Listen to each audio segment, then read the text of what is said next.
next speaker is Professor Kirk Schulz on supported rhodium and copper catalyst for nitrous oxide removal in the presence of common flue gas compounds.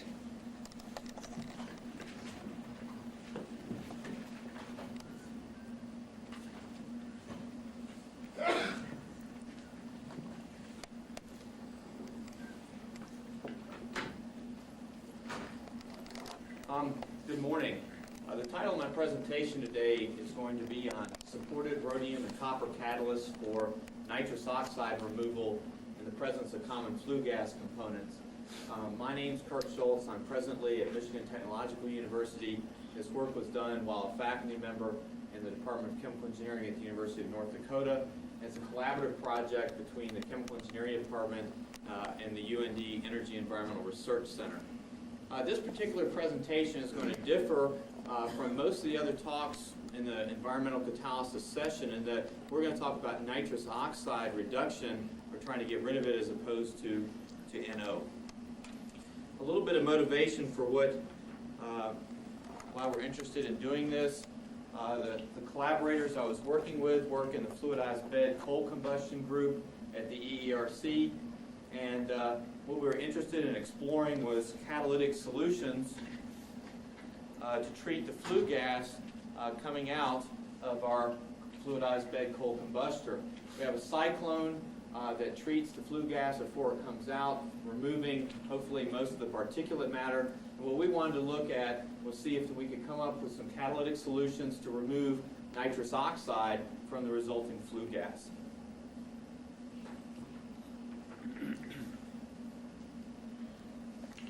Okay, and some work published in 1992 looked at nitrous oxide and NOx coming out of fluidized bed coal combustors as a function of coal type. We looked at both subbituminous, lignite, and lower rank coals. And what we see here, which is shown on the y-axis, is the production amount of nitrous oxide and NOx versus the combustion temperature in the fluidized bed coal combustor.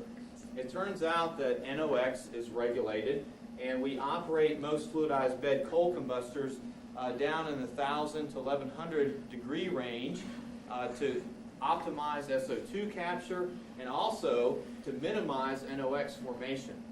Okay, however, if we look at nitrous oxide, we have an inverse relationship. So what happens when we lower the temperature so that we minimize NOx formation, we wind up producing more nitrous oxide.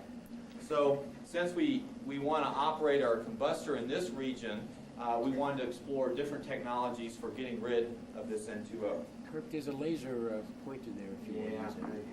I feel like Darth Vader using these things. Okay. All right.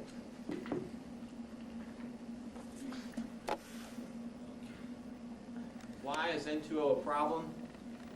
It's a significant contributor to the greenhouse effect and an ozone destroyer, and perhaps these points are subject to some debate, but for this time being, we'll take that as true. It's Khalil and Rasmussen and Tellis advocate that N2O is increasing at an annual rate of 0.2 to 0.3%. Now, the question is, where does most of the nitrous oxide come from? Well, the vast majority of it does come from microbial action in soils, but there are two other man-made or artificial processes that produce N2O, and one of those is from nylon manufacture, and the second is from fossil fuel combustion, and that's the particular application that we're interested in. So to kind of summarize a little bit of what we were trying to do, or what our objectives were, is we wanted to find some catalysis or catalytic solution to get rid of this nitrous oxide. We had some other constraints that the center people put on us for this particular project. One, we wanted to go ahead and take, when we found the catalyst that we liked, and put it into attach it to a bench scale fluidized bed combustor and actually find out if what we were going to come up with actually worked in coal combustion. The second, we like it to operate as low a temperature as possible, just that gives us some flexibility in where we would put it in our treatment scheme. As always, we love a low to moderate cost catalyst. We like nearly complete conversion. Now we had to define something here, so we defined basically as above 90% conversion would be suitable for these initial screenings. And then we needed a catalyst that was suitable in the presence of things like CO, CO2, SO2, and the concentrations we'd expect from a combustion process. So it turns out Lee and Armour did extensive catalyst screening studies where they looked at a wide variety of zeolite and oxidized metal-supported catalysts for nitrous oxide decomposition. And I'm just going to summarize the results that were important to our study here. They found that rhodium ZSM-5 was the most active catalyst for nitrous oxide reduction at the lowest temperatures, 250 to 300 degrees C. They also found that supported rhodium, not surprising, was also very good, although it was a little bit higher temperature. And they saw the copper catalyst also exhibited a pretty good activity, although at a higher temperature, about 100 degrees higher than the rhodium catalyst.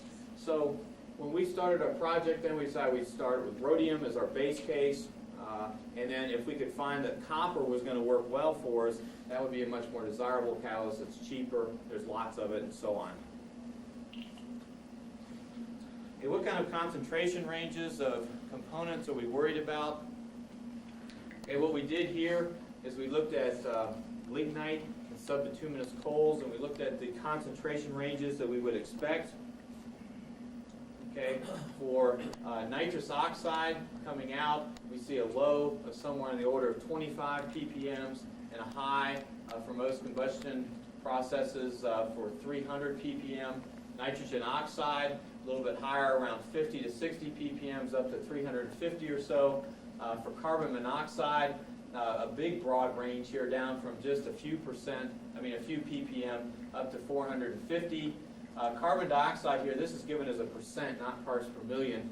And the studies we looked at, most of them came in about the 15% range, 10 to 15% CO2 in that stream that we need to worry about. Now SO2, this is very, very dependent on coal type. For some particular types of coals that happen to have very little sulfur in them, you see almost no SO2. On the other hand, there's some that are up to 2,000, 3,000 ppm. The two types of coals we looked at, perhaps fortuitously, tended to be very clean burning in terms of sulfur, so we only had a maximum of about 450 parts per million in these particular, the study that we did. Oxygen, excess oxygen, we got to expect somewhere between 2 and 4% in that flue gas coming off, again depending on the people operating it and stuff like that. And then water is a big one, 10 to 15%, and then the remainder is just nitrogen. So these were the rough concentration ranges that we felt we need to be looking at when we were looking at these particular catalysts. Okay, I'm not going to spend much time on this at all. Just we use a quartz reactor. We heat it up in just a tube furnace.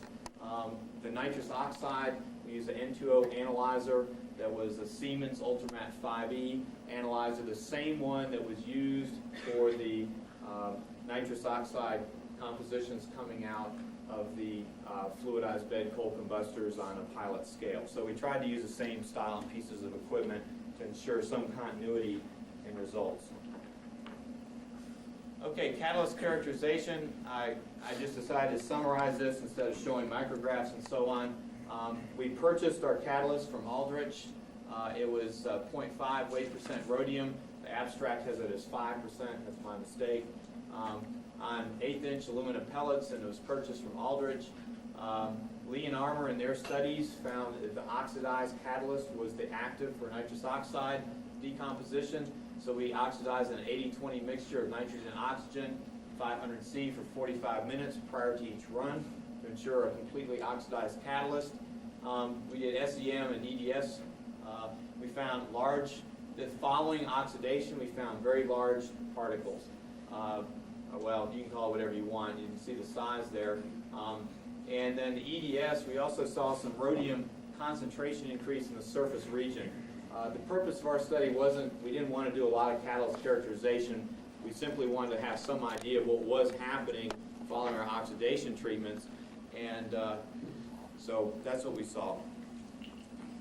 For the copper catalyst, we prepared that by incipient wetness. We oxidize it in the same way. The advantage you have with copper, anybody who works with it, is copper oxide, which was the catalytically active component, is black. So when you oxidize the catalyst, you see a color change.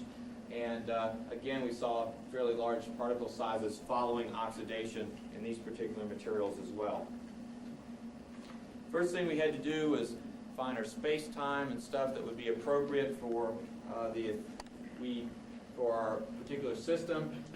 It turns out now that we knew from Lee and Armour's study that we ought to see 90% conversion of nitrous oxide down in the 600 to 700 K range. So when we started off, our reactor basically was too small for our system. We found that a space-time about 0.05 minutes was sufficient, so that we saw the conversion that we would expect to see. Now, Lee and Armour noticed in their particular paper a much lower temperature for 90% conversion than we saw. So we started looking in the literature at other people who looked at nitrous oxide on supported rhodium catalysts and found that there was actually quite a bit of difference in the temperatures reported. Lee and Armour report 95% conversion over this catalyst or a similar catalyst at 600K. In a kinetic study, and I want to emphasize that, done by McCabe and Wong, they see only about 10% conversion at 700K. Since they were trying to do a kinetic study, they wanted low conversions, but again, this is over the same type of catalyst. And then our work, we see it at about 700, 730K. So 3 different literature references and 3 different temperatures. Basically, we felt our difference clearly in our catalyst was our dispersion. The other studies did not mention a lot in terms of catalyst characterization, but we felt our dispersion wasn't as high probably as some of the other catalysts. That explains a little lower conversion at higher temperature. And all of us use differing reactor sizes and space times and all that. So we feel that scale up and that type of thing was the reason that we see these. Okay. What's shown here in this particular slide, this is for the oxidized rhodium catalyst. We have nitrous oxide, percent nitrous oxide conversion on this axis versus the reactor temperature in this axis. And what's shown here is the effects of adding these different components into the gas stream going to the reactor. Okay, we ran about 400 parts per million nitrous oxide stream in nitrogen. Nitrogen was our carrier gas. And what you can see here is the kind of open white boxes here represent just N2O going over the catalyst with nitrogen, and that's our base case. Now, if we turn out we add about 400 parts per million of NO, which is the upper limit for the amount that we should see coming out of our combustors, we see, again, essentially the curves are on top of each other. In that particular concentration range, we see absolutely no effect on the nitrous oxide conversion. If we look and we added 1,000 ppm of SO2, it turns out the gas, it was convenient to work at about 1,000 ppm, even though that was a little higher perhaps than we needed. And what we see here is at low temperatures we don't see much effect. And at high temperatures, certainly the conversion is within our experimental error. We see perhaps some loss in conversion down here between 575 and 650K. Although, unfortunately for us, that's right at the edge of our error bars, and so we're not sure if that's really a significant change or not. So, therefore, we're just saying it doesn't make much difference. CO2, I didn't show that on here because this is busy enough as it is. CO2, 10% CO2 had absolutely no effect whatsoever. Now, the one thing that did have some effect, and this may not be too surprising, is CO. Now, what's shown here is 0.4% CO, and we saw a dramatic change by adding some CO in this temperature for 95% conversion, where we might drop down, say, from around 700K up to a little bit below 600. So we see this significant drop in conversion. Well, once we saw that, what we want to do is see what other flow rates of CO or concentrations of CO we would see similar types of things. And so what this represents here, percent CO in the feed stream versus, this is the nitrous oxide conversion at 600K. So we're looking at that 600K, and we're varying the CO concentration. We want to see what happens to the nitrous oxide conversion. And what we find out is for anything above basically 0.4% CO in the feed stream, we see this enhanced conversion For anything, once we drop below about 0.2% CO, we don't see anything at all. Now this is interesting perhaps from a mechanistic point of view. Unfortunately, 0.4 and 0.2%, that's tenfold higher than what's actually going to be coming out in the flue gas stream. So this, although this represents something interesting, we're not going to see this fortuitous drop in N2O conversion because we have CO in our flue gas stream. Question was, why perhaps does a CO enhance this rate of nitrous oxide conversion? And on this slide, we summarize some of our thoughts on that. There's been several studies looking at on rhodium single crystals in these sessions, and it turns out nitrous oxide is associated with absorbance to form nitrogen and oxygen. And we believe this is a fast step in the mechanism, is that CO comes down to form CO2, frees up a catalytic site, and then we can absorb another nitrous oxide and so on. So the only reason that this particular works is we believe this step is significantly faster than some of the other steps, so it clears off that site very quickly. The other thing we wanted to look at on the rhodium catalyst was the effect of oxygen.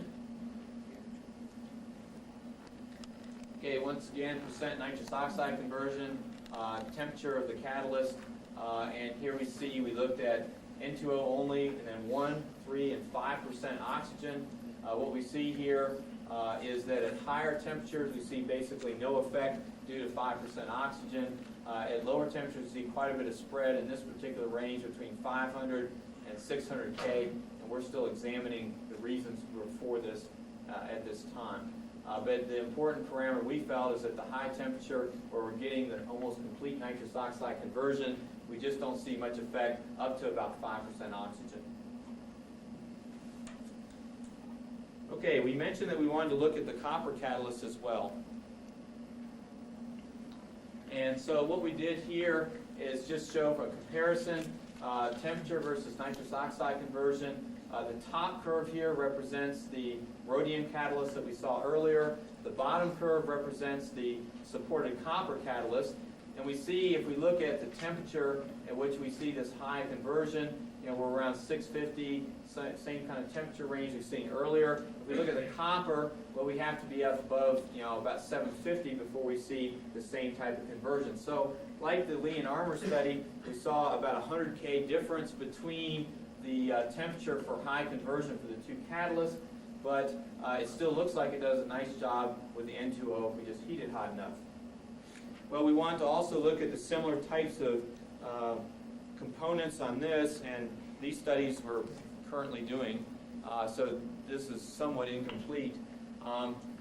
This is the copper catalyst, nitrous oxide conversion versus temperature. The yellow squares represent N2O, and we've looked at 400 parts per million of NO, and not surprisingly not seeing much difference. We have looked at CO on this particular system, and we see a considerable enhancement in the temperature for 95% conversion. But we're seeing, at this point, effects at room temperature that, frankly, we don't believe, so I wasn't about to put that up on here. We're doing some other tests to try and find out what exactly the CO levels need to be to see the enhancement. But we have seen some really dramatic enhancements where we're seeing 95% conversions around 500 and 550 K, although I don't tend to believe those too much at this point. And we also looked at oxygen on the oxidized copper catalyst, and we looked at the same kind of oxygen ranges as before. N2O only is right in the middle of this particular group. We see 1%, 3%, 5%. Again, small differences, but these are within the error bars from 550 to 650 K. Up at higher temperatures, we don't see much difference. Although we have found, if you look at the numbers, that at 5% oxygen, we're seeing about a 5% drop in conversion at the higher temperatures. Okay, just to summarize very quickly. Okay, for the oxidized rhodium catalysts, NO, CO2, and SO2, and the concentration ranges we studied had no significant effect on the N2O conversion. CO concentrations of 0.4% or greater enhanced the conversion temperature for 95% nitrous oxide conversion. Small amounts of excess oxygen had no significant effects on nitrous oxide conversion. Okay, for the copper catalyst, okay, we see about 100K higher conversion than for the oxidized rhodium catalyst. NO had no significant effect, and 1 and 3% excess oxygen did neither. 5% we might see a small little change at higher temperatures. And finally, to acknowledge our support, people who did the work, our financial support is given there, and we had 2 graduate students who worked on this project. One is at University of Florida, pursuing his PhD at this point. I thank you for your attention. I'd be happy to try and answer any questions.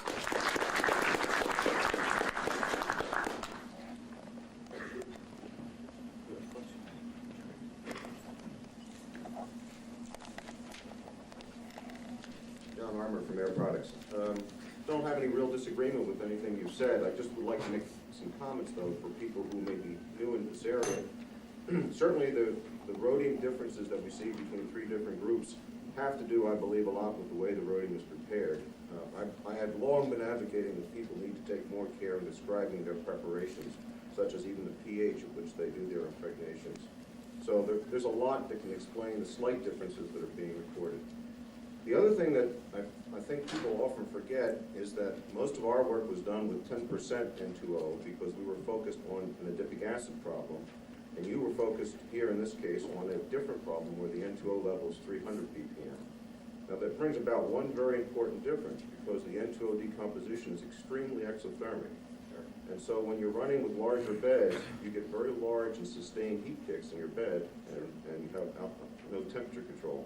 So that a lot of the temperature effects, when you're looking at 10% N2O versus 300 ppm N2O, are important to appreciate in doing these experiments. Again, I'm aware that that is an issue in your case here.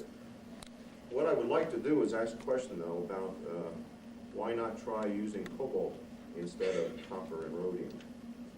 The cobalt is not very different from the copper, and the cobalt is not susceptible to hydrolytic sensitivity as Maria had described in the previous paper.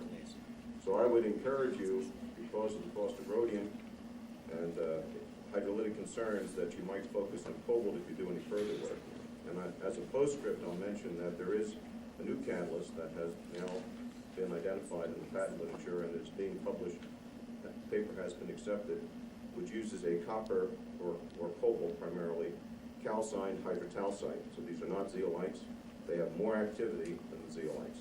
So if you're looking for something that's even better than what we've been talking about, that information is now available. Cal Bartholomew, BYU. I think that in view of the sensitivity of base metals to SO2 poisoning, it would be interesting to know if you've tested the copper catalyst with SO2. No, we haven't. Our SO2 bottle ran out last week, so we're hate to give such a stupid answer, but that's exactly what happened. So, well, that's a critical test. Yeah. So. Hey, it's Stephen from DuPont. I'd like to, I saw a mention of the adipic acid and nylon industry being a leader of nitrous oxide. I just want to make sure that everybody knows that the nylon industry has been working on this problem since 1991, and we are committed by 1996 to have no emission, eliminate all the N2O emissions to the atmosphere. And this is not only by DuPont, but also by all manufacturers of nylon worldwide who participated in the consortium of the exchange of information and research on this project, including catalyst manufacturers, Air Products, Engelhart, and several other manufacturers who participate. The plants are being constructed right now, and they will become online and operational 96 next year. I have also one comment about the experiment regarding the effect of CO. As John Armour mentioned, anytime that you have a little larger bed, temperature control becomes very difficult, especially localized hotspots could be generated. CO oxidation being an exothermic reaction, that could generate a hot spot that may manifest itself as high conversion. I don't know if you have looked into that or not, but this is just a